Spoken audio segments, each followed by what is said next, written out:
ఉన్నటువంటి వేలాది మంది జనం ఆమె మాట్లాడుతున్న సందర్భంలో మాట్లాడుతుంటే కింద నుంచి స్పందన వస్తుంటే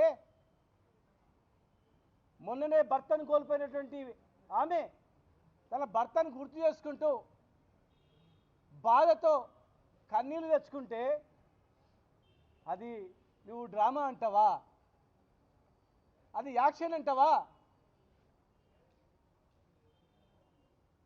అసలు నువ్వు మంత్రి ఎట్లయినావు?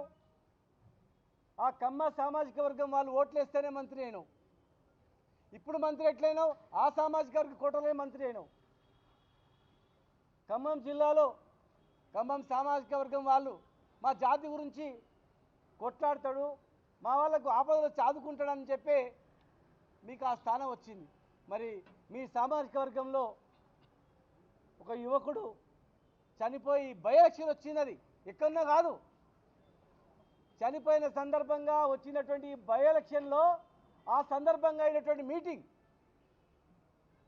పక్కల కొడుకుంది, కూతురుంది. కాలికి దెబ్బ తగిలిన ఒక కూతురు కుంటుకుంటూ మా నాన్న ఆశయాలని మధ్యలో ఆగిపోయొద్దు, మా అమ్మ ఆశయాలను నెరవేరుస్తుందని చెప్పి ఒక బిడ్డ తిరుగుతుంది.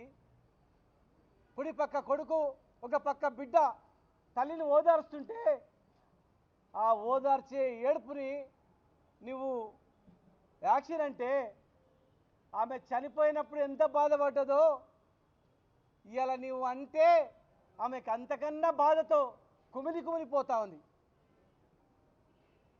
అయ్యో నా భర్త చనిపోయి నేను బాధపడితే నా ఏడుపుని కూడా యాక్షన్ అంటున్నారు వీళ్ళు, అది ఎవరో కాదు మా కులపల్లె అంటున్నారు అని చెప్పి కుంగిపోతా ఉంది ఆమె. వెంటనే క్షమాపణలు చెప్పాలి. పొన్నం ప్రభాకర్ గారు కూడా నేను అడుగుతా ఉన్నా, దయచేసి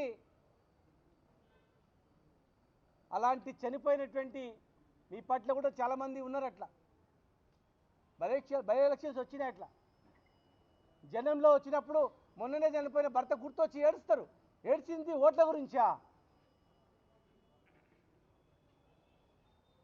ఇది ఆడవాళ్ళందరూ గమనించాల.